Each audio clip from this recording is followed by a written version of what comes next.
No todos los días se concluye definitivamente un edificio cuya construcción comenzó hace más de 240 años.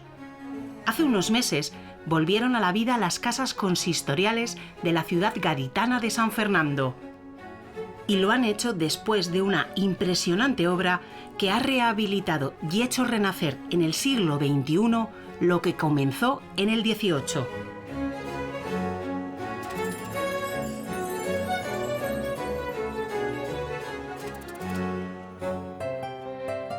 Todo comienza con la primera de las muchas decisiones que toma Carlos III sobre la entonces villa de la Real Isla de León.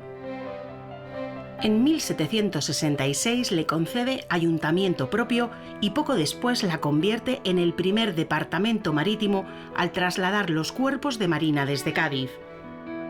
Torcuato Cayón, arquitecto mayor de la ciudad de Cádiz, fue encargado del proyecto de las nuevas casas consistoriales que situó a los pies del camino principal que atraviesa la villa. Las ideas de Cayón pasan por las manos de su yerno, Ventura Rodríguez, el gran arquitecto de la Ilustración, que modifica el plan original ampliando el edificio y creando una gran plaza.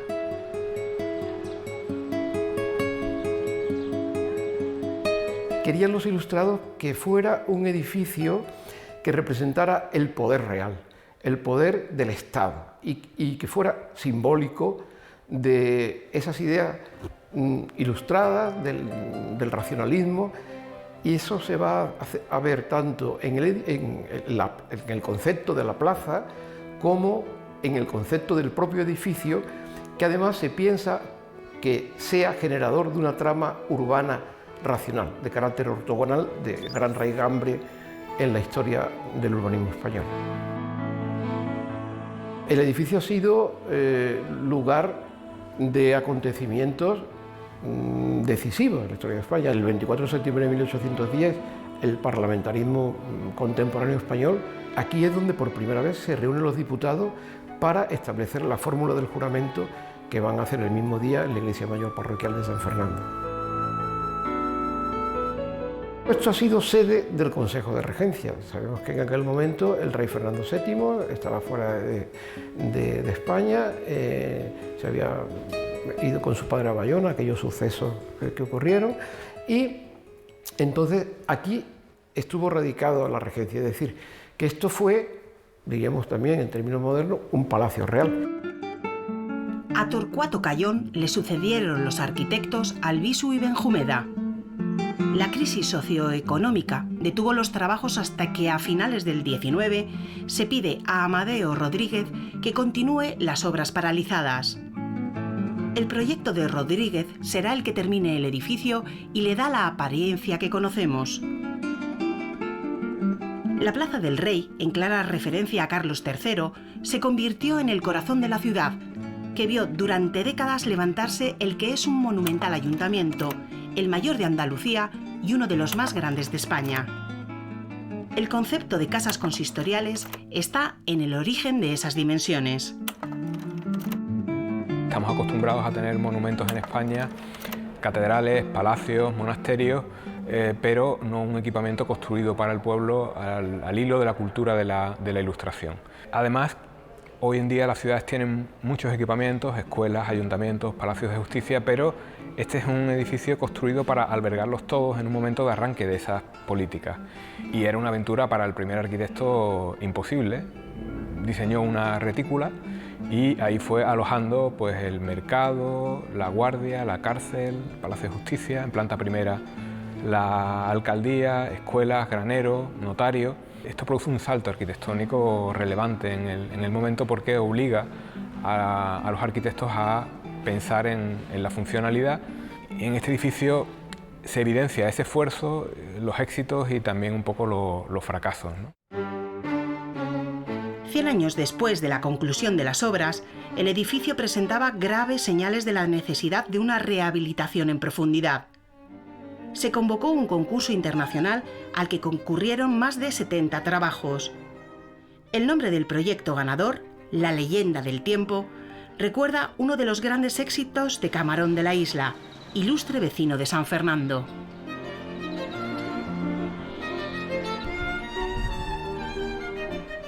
Francisco Márquez y sus compañeros del estudio Alcu Arquitectura firmaron un trabajo cuyos resultados se pueden ver desde hace unos meses. La relación del arquitecto con este edificio viene de lejos. Hay una coincidencia biográfica muy interesante, y es que cuando yo terminé la carrera en finales del 83, el primer encargo que recibo es la reparación de las cubiertas del Ayuntamiento de San Fernando por parte de la Junta de Andalucía. Nosotros desplegamos un conocimiento sobre el edificio inaudito para un concurso. Evidentemente tenía relación con el vínculo que teníamos de muchos años con el edificio, y que una parte importantísima, ¿no?, de los elementos que nosotros pusimos en valor en el concurso fue que el edificio culminara su tránsito de inacabado con esta propuesta.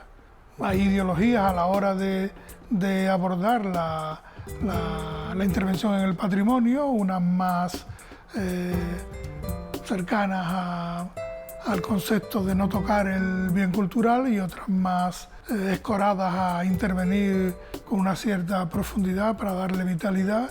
Y yo creo que, aparte de esos dos extremos, lo que hay que tener primero es un conocimiento exhaustivo tanto del edificio como de su historia, como de su conocimiento material, y después hay que tener muy claro cuál es la nueva vida que se le quiere devolver al edificio. En este caso estaba clara. Estábamos en una de las casas consistoriales más importantes de España, y el interés era devolverle esa vitalidad como casa consistorial en el presente.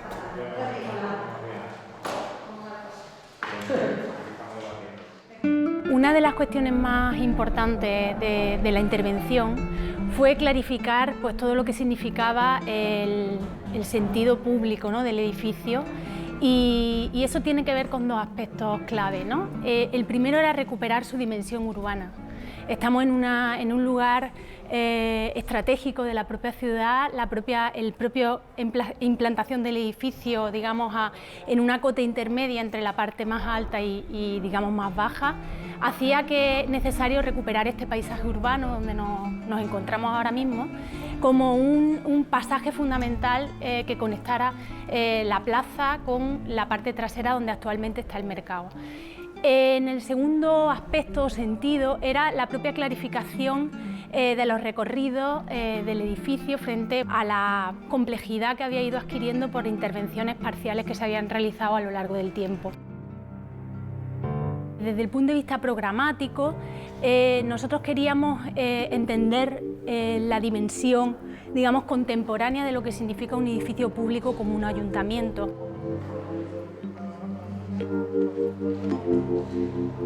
El nuevo espacio de atención ciudadana se encuentra ahora en torno al patio de la antigua cárcel, cubierto por una imponente reja que se desmontó y restauró.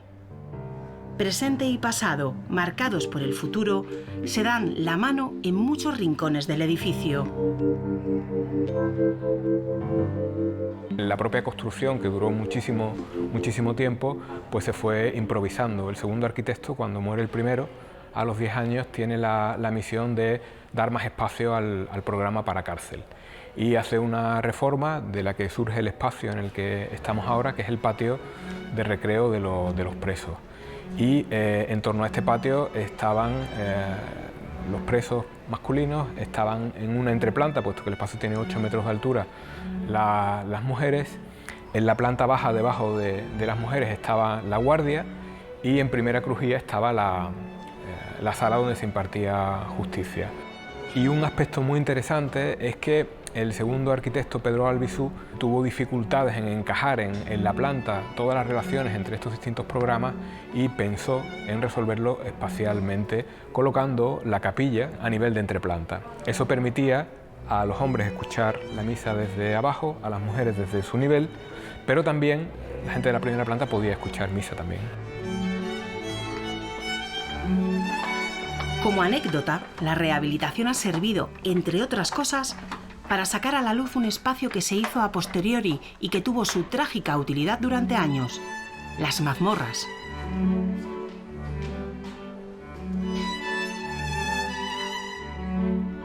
En la planta baja ha encontrado acomodo uno de los tesoros municipales. Se trata de la Biblioteca Lobo, llamada así por el legado que donó a su ciudad el contraalmirante Miguel Lobo, fallecido en 1876.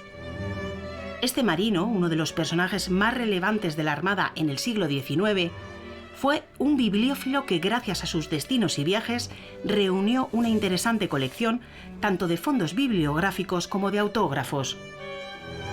A la donación de Lobo se unieron poco después obras de la Biblioteca Particular de Alfonso XII, del Ministerio de Fomento, del Senado, de la Biblioteca Nacional, del propio ayuntamiento local y de su primer bibliotecario. Según sus responsables, el nuevo emplazamiento permite por fin que la biblioteca cumpla con sus objetivos. Tengamos en cuenta que la biblioteca anteriormente estaba ubicada en un espacio tal que, al disponer el ayuntamiento de pocas zonas de reuniones para entrevistas, para presentación, programación de actos, etcétera, bueno, estaba un poco delimitada su uso por diferentes actuaciones administrativas. Al contar con un espacio que permite su uso exclusivamente como biblioteca, creemos que va a facilitar el conocimiento, la difusión, el estudio de todo este material tan valioso desde el punto de vista patrimonial y bibliográfico que conservamos en la biblioteca. Toda la cuestión técnica de conservación, preservación del material, pues ha venido a auxiliarnos para, bueno, conservar unas obras que en muchas ocasiones pues datan de los siglos XVI y XVII, encuadernadas en pergamino, con problemas de humedad, problemas de cambios de temperaturas que facilitan el que haya roturas en los libros, el papel se vuelva quebradizo.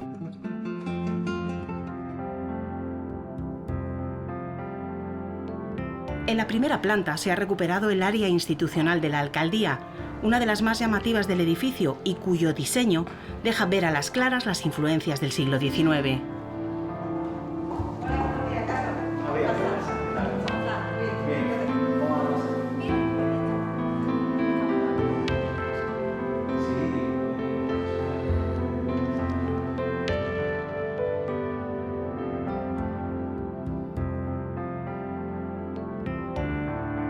Durante décadas en este salón se reunió el Pleno de la Corporación Municipal, un espacio solemne de cuya estrechez para situar dignamente a los ediles ya se quejaba uno de los arquitectos.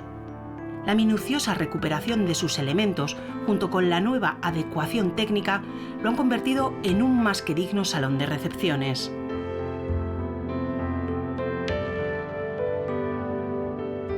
Frente al antiguo concepto lineal y rectilíneo y en lo que fue el antiguo patio de la alcaldía, el sorprendente nuevo salón de plenos está cimentado sobre las ideas ilustradas que dieron vida a aquella isla de León y a sus casas consistoriales. En una puesta al día de ese tiempo de las luces, el espacio se sostiene en conceptos emanados de la democracia. Este espacio, que es digamos, el centro neurálgico del ayuntamiento como representación democrática, hemos querido que los elementos que lo conformen hablen de la transparencia en la gestión pública, de los espacios democráticos de decisiones y que sea el lugar donde toda la corporación se sienta representada. Nosotros hemos querido recuperar esa escala que va desde el cielo hasta el suelo del edificio, recorriendo todo el espacio central, donde la luz natural no se perdiera, donde apareciera el espacio público donde reside el pueblo para poder ver las sesiones de pleno y donde se pueda generar un espacio de trabajo contemporáneo con toda la tecnología, pero con todo el sentido democrático de lo que significa un pleno en una corporación municipal.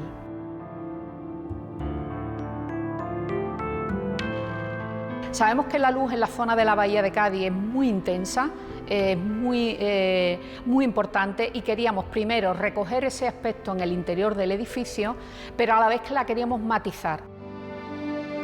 La luz era fundamental, que desde la planta baja hasta cualquier punto del edificio se pudiera percibir el cielo y la luz entrando.